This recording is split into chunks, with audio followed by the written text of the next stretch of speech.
उपस्थित तमाम संगठनों के पदाधिकारी एवं कार्यकर्ता साथियों और पूरे देश के कोने कोने से आए हुए मूल निवासी बहुजन साथी साथियों, बहुत देर से आप लोग सुन रहे हैं और वामन मेश्राम साहब को हम सभी को सुनना है। इसलिए वामन मेश्राम साहब और आपके बीच में ज्यादा समय तक मैं रोड़ा बनना नहीं चाहता, मगर कुछ बातें आप लोगों से कहना चाहता। बहुत देर से बातें हो रही, ईवीएम खराब है, ईवीएम खराब है, ईवीएम खराब है, ईवीएम तोड़ना है, ईवीएम फोड़ना है, ईवीएम हटाना है। निश्चित रूप से खराब है, निश्चित रूप से हटाना है, लेकिन ईवीएम भी खराब है और हम लोगों का दिमाग भी खराब है। तो ईवीएम को भी ठीक करना है और साथ साथ दिमाग को भी ठीक करते रहना है। नहीं तो हो क्या रहा है, हर महापुरुष आता है, समझाता है, बताता है, तैयार करता है, हम तब तक नहीं समझते जब तक वो चला नहीं जाता। तो हमें समझना पड़ेगा। क्या हमें पता नहीं है, इस देश में जब बाबा साहब अम्बेडकर हम लोगों को शासक बनाने की लड़ाई लड़ रहे थे, और अगर 10 साल तक बाबा साहब अम्बेडकर और जीवित होते तो आज ये लड़ाई हमको लड़ने की जरूरत नहीं पड़ती। ये लड़ाई बाबा साहब अम्बेडकर फाइनल करते। क्या हमको पता नहीं है कि इस देश में जब बैकवर्डों ने अपनी मुहिम शुरू किया बिहार के अंदर, त्रिवेणी संघ के लोगों ने जब कांग्रेस जैसी ब्राह्मणवादी पार्टियों से टिकट मांगा तो उन लोगों ने तमाम प्रकार के बहाने बनाए। कभी कहा खद्दरदारी चाहिए, कभी कहा टैक्स देने वाला चाहिए, कभी कहा स्वतंत्रता की लड़ाई लड़ने वाला चाहिए। और जब ये सब खोज कर ले गए बैकवर्ड क्लास के लोगों ने, तो कहा क्या वहां जाकर साग भाटा बोना है, क्या वहां जाकर गेहूं धान पैदा करना है, क्या वहां जाकर भैंस धोना है, गाय धोना है? क्या हमें पता नहीं है? क्या हमें ये बात पता नहीं है? जब इस देश में जगदेव प्रसाद कुशवाहा ने ये नारा दिया कि 100 में 90 शोषित है, 90 भाग हमारा है, धन धरती और राजपाट में 90 भाग हमारा है, शोषितों ने ललकारा है, 90 भाग हमारा है। जब जगदेव प्रसाद कुशवाहा ने इस देश में नारा दिया तो इंदिरा गांधी ने उनकी गोली मारकर हत्या करवाया। क्या हमको पता नहीं है? क्या हमें इस बात का पता नहीं है कि इस देश के अंदर और इस उत्तर प्रदेश के अंदर जब मानव काशीराम साहब ने नारा दिया कि 15 और 85, 85 हम हैं, 15 वो लोग हैं, अब 85 पर 15 का शासन नहीं चलेगा। जब ये नारा दिया गया तो ये बात नहीं कही गई, काशीराम साहब की मौत के बाद ये बात नहीं कही गई कि ये मौत नहीं है स्वाभाविक, ये मर्डर है। तो ये मर्डर क्यों हो रहे हैं, क्या हमें ये बात पता नहीं है? और इसी उत्तर प्रदेश में जब डॉक्टर सोनेलाल पटेल ने नारा दिया, एक कमेरा है, एक लुटेरा है, लुटेरा से सावधान हो जाओ, कमेरे इकट्ठा हो जाओ। और जब डॉक्टर सोनेलाल पटेल ने नारा दिया तो क्या इसी उत्तर प्रदेश में डॉक्टर सोनेलाल पटेल के ऊपर लाठीचार्ज नहीं करवाया गया, उनकी हड्डी हड्डी नहीं तोड़ी गई? और जब डॉक्टर सोनेलाल पटेल की मौत हुई तब भी ये सवाल खड़ा हुआ कि ये स्वाभाविक मौत नहीं है, हत्या है। और उनके परिवार के कुछ लोग जो उनकी हत्या की सीबीआई जांच की मांग कर रहे थे, आज वही जाकर खड़े हैं जिन्होंने डॉक्टर सोनेलाल पटेल के ऊपर लाठीचार्ज कराने का काम किया था, जिन्होंने डॉक्टर सोनेलाल पटेल के ऊपर जिनके ऊपर आरोप लग रहा था, उन्हीं के साथ जाकर खड़े हो गए।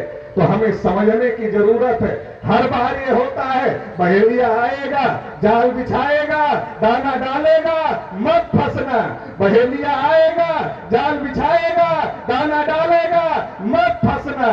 लेकिन बहेलिया आता है, जाल बिछाता है, दाना डालता है और हम फंस जाते हैं, और हम फंस जाते हैं, फिर हमारा शिकार हो जाता है। ये हो रहा है, इसे बदलना होगा। ये दिमाग खराब है। अगर हमारा दिमाग ठीक हो जाए, एक दिन में वामन मेश्राम साहब का ऐलान होगा, एक दिन में ईवीएम का बंदोबस्त होगा, लेकिन दिमाग ठीक करना पड़ेगा। हम बहुत कहते रहते हैं, क्या कहते रहते हैं? अभी देश की जो परिस्थितियां हैं हम भी बताते रहते हैं। रोजगार नहीं है, बेरोजगारी चरम पर है। आप BA, BSc, MA, MSc, PhD की डिग्री ले लो, लेकर घूमते रहो कहीं कोई सुनने वाला नहीं है। एक बार लखनऊ से 4th क्लास की भर्ती निकली, इतने पीएचडी वालों ने, इतने बीएड वालों ने, इतने डीएड वालों ने, इतने बीए वालों ने, इतने एमए वालों ने, इतने बीएससी वालों ने, इतने बीपीएड वालों ने, इतने लोगों ने फार्म भर दिया। सरकार पागल हो गई, किसको चपरासी पर रखे और किसको हटाए। इतने बड़े बड़े डिग्री वाले आ गए हैं, सरकार ने भर्ती कैंसिल कर दिया।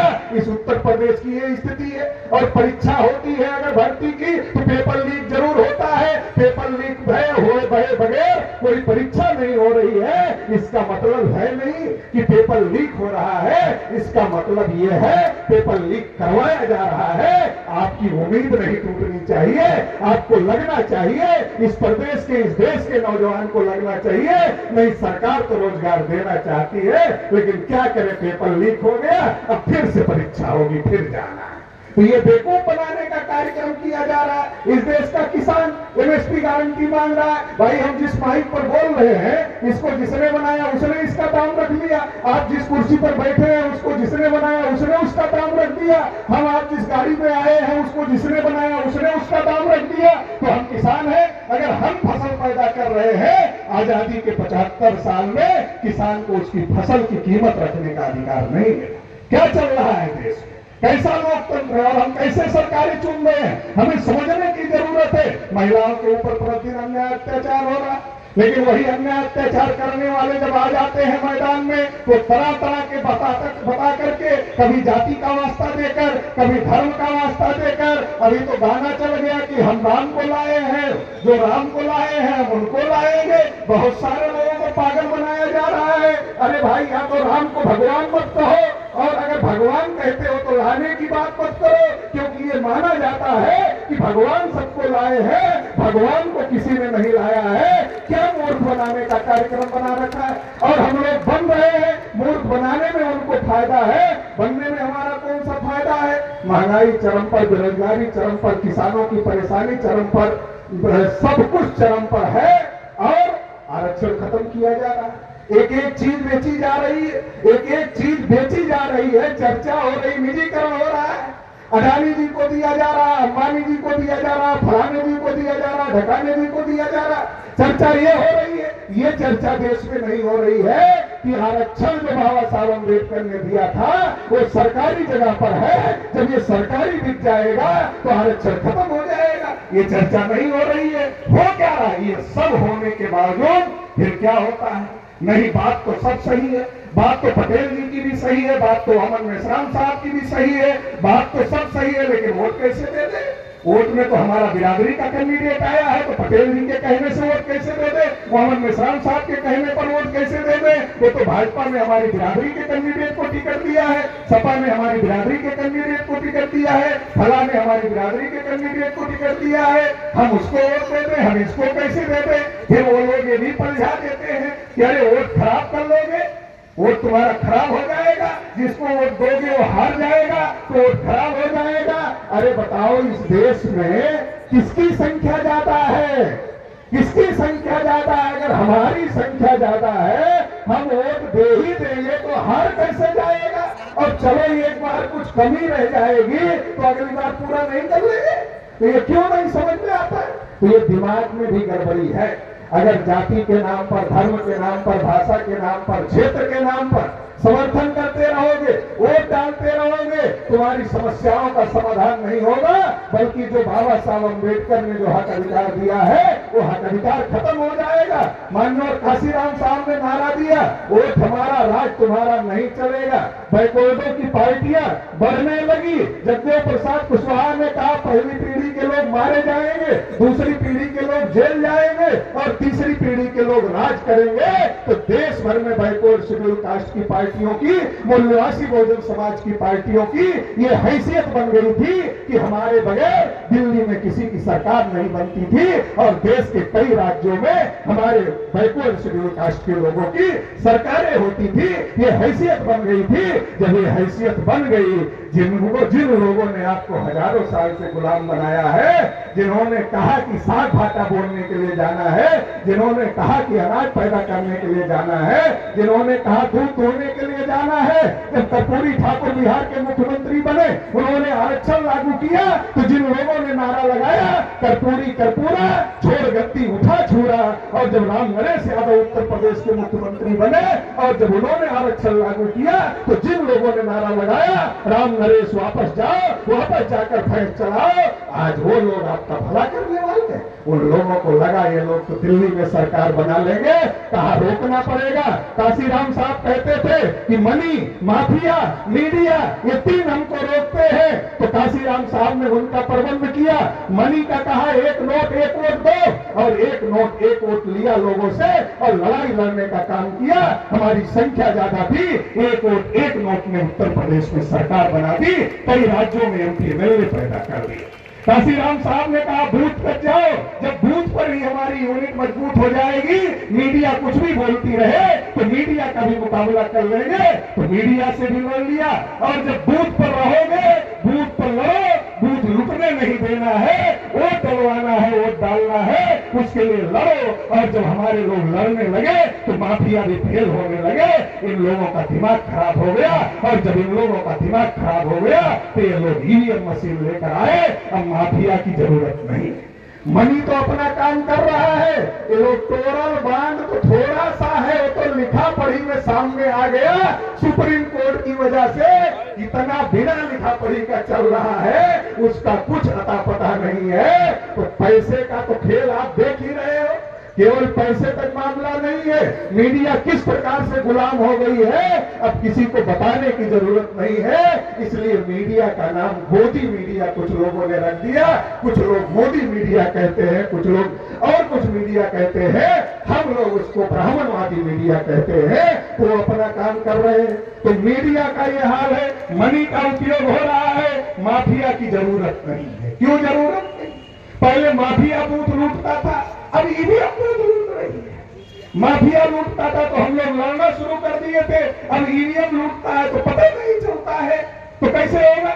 और चुनाव आयोग का कहता है ईवीएम सही है, सही है, सही है, सही। अरे सही है, मैं तो गांव में जाता हूं, गांव का रहने वाला हूं, गांव में मीटिंग लेता हूं।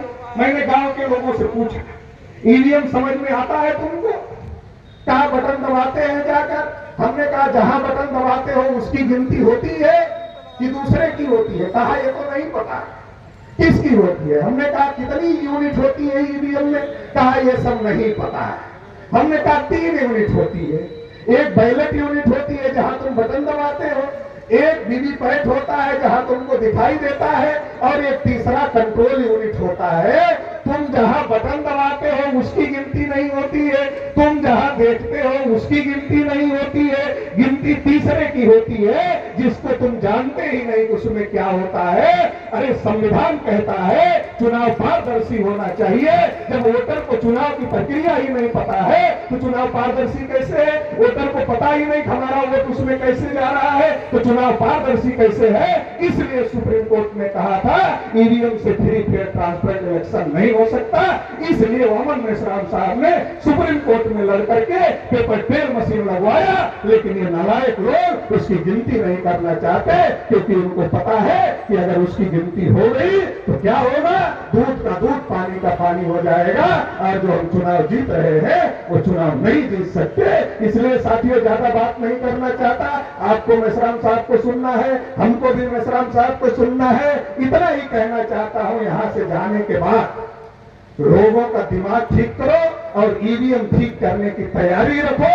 जैसे मेश्राम साहब का आदेश होता है ईवीएम को ठीक करने का काम करो। दिमाग ठीक करोगे तब ईवीएम लोग ठीक कर देंगे। इसलिए लोगों का दिमाग ठीक करना जरूरी है। और जाति, धर्म, भाषा, क्षेत्र के नाम पर वोट डालना बंद कर दो अगर अपने बच्चों की जिंदगी चाहते हो, अगर अपने बच्चों का भविष्य चाहते हो। और ये भी समझ लो, जो लोग बाहर लड़ते हैं, अंदर जाकर मुस्कुराते हैं, बैठकर खाना खाते हैं, वो नहीं लड़ सकते। जिनकी इतनी हिम्मत नहीं है कि वो ईवीएम के खिलाफ सड़क पर उतर जाए, वो लोग क्या लड़ेंगे आरएसएस बीजेपी से? ये समझ जाओ। और वामन मेश्राम साहब जो विकल्प खड़ा करने के लिए कह रहे हैं, उस विकल्प को खड़ा करने के लिए केवल वोट ही नहीं, जान की बाजी लगानी पड़े तो जान की बाजी लगाने का काम करो। भारत में जितने विकल्प है आपकी समस्या का समाधान नहीं कर सकते, ये नया विकल्प खड़ा करोगे तो आपकी समस्या का समाधान होगा। इतना ही इस मौके पर कहते हुए आप सभी लोगों ने मुझे बहुत ही ध्यानपूर्वक सुना, इसके लिए बहुत बहुत आभार, बहुत बहुत धन्यवाद। जय भीम, जय भारत, जय मूल्यवासी, नमो।